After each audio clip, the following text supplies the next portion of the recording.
జ్ఞానానందమయం దేవం నిర్మలస్ఫటికాకృతిం ఆధారం సర్వవిద్యానాం హయగ్రీవముపాస్మహే. అస్మదు శ్రీ గురుచరణారవిందాభ్యా నమః. సెప్టెంబర్ నెలలో గ్రహ అనుకూలతలు ఏ రకంగా ఉన్నాయి, ఏ గ్రహం ఏ సంచారం చేస్తోంది, ఎట్లాంటి అనుకూలతలు ఉన్నాయనే విషయాన్ని చెప్పడం జరుగుతోంది. ఇందులో భాగంగానే మొట్టమొదటిగా రవి కన్యారాశి సంచారం.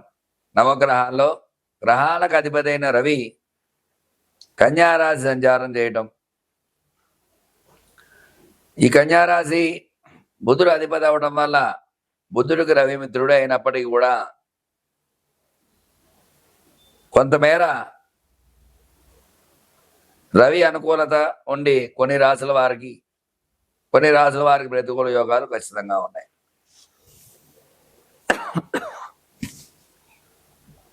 అలాగే కుజ సంచారము తులలో సంచారం చేయడం వల్ల శుక్రుడికి కుజుడు ప్రతికూలం కాబట్టి శత్రు రాశిలో కుజ సంచారం చేయటం వల్ల చిన్న చిన్న ఇబ్బందులు, వ్యాపార లావాదేవీల్లో ఇబ్బందులు, భూ సమస్యల్లో ఇబ్బందులు ఇట్లాంటివి వచ్చే అవకాశాలు ఖచ్చితంగా ఉన్నాయి. అలాగే బుధుడు చూసుకున్నట్టయితే బుధుడు కన్యారాశి సంచారం.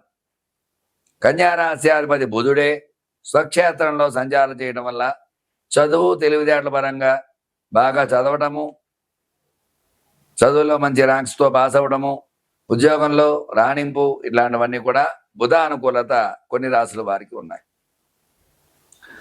గురుడు చూసుకున్నట్లయితే మరి గురు అనుకూలత ప్రతికూలంగా ఉంది.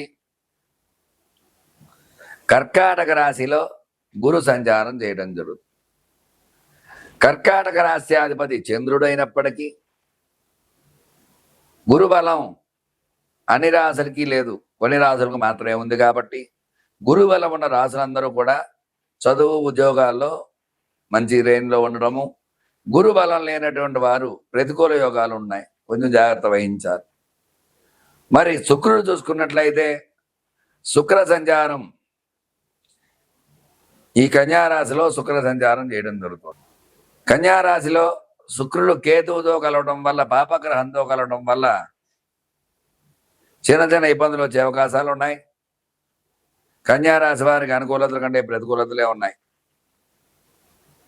మరి కొన్ని రాశుల వారికి శుక్ర అనుకూలత ఉంది, కొన్ని రాశి వారికి ప్రతికూలత ఖచ్చితంగా ఉంది. ఎందువల్ల అంటే ద్వితీయంలో, చతుర్థంలో, అష్టమంలో, ద్వాదశంలో సంచారం చేసే రాశులకి ప్రతికూల యోగాలు ఉంటాయి. కాబట్టి అన్ని రాశులకి శుక్రుడు అనుకూలం కాదు. శత్రువులు కలవటం, శత్రు రాశులు చూడటం ఇట్లాంటివి జరగడం వల్ల ప్రతికూల యోగాలు వచ్చే అవకాశాలు ఉన్నాయి. మరి శని భగవానుడు సంచారం చూస్తే శని వక్రంలో ఉన్నాడు.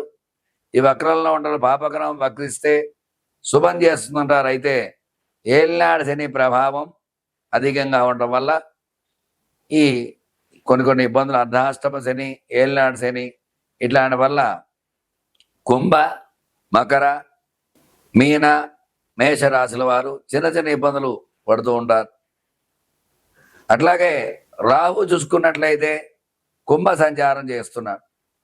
మరి కొన్ని రాశుల వారికి రాహు అంటే అధిష్టాన దేవత దుర్గా అమ్మవారు చికాకులు కలిగిస్తాడు.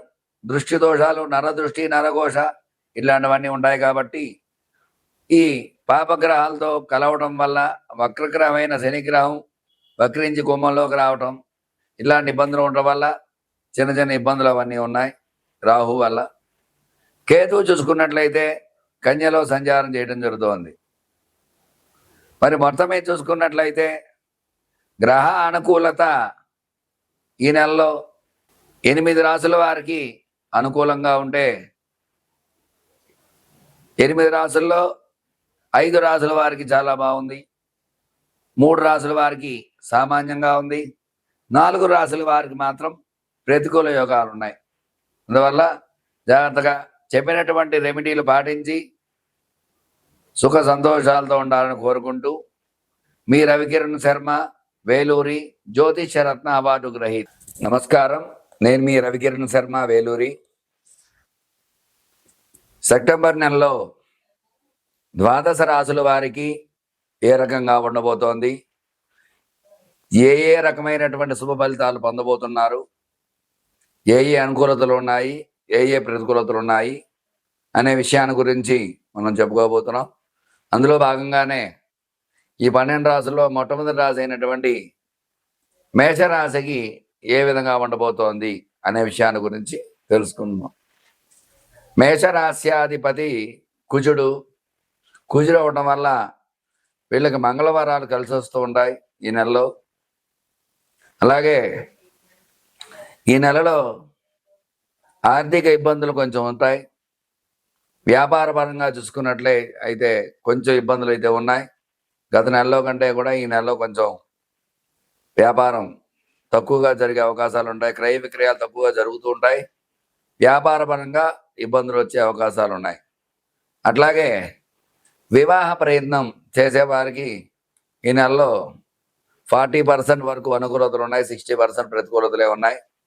అందువల్ల వివాహ ప్రతికూలతలు కూడా ఉన్నాయి.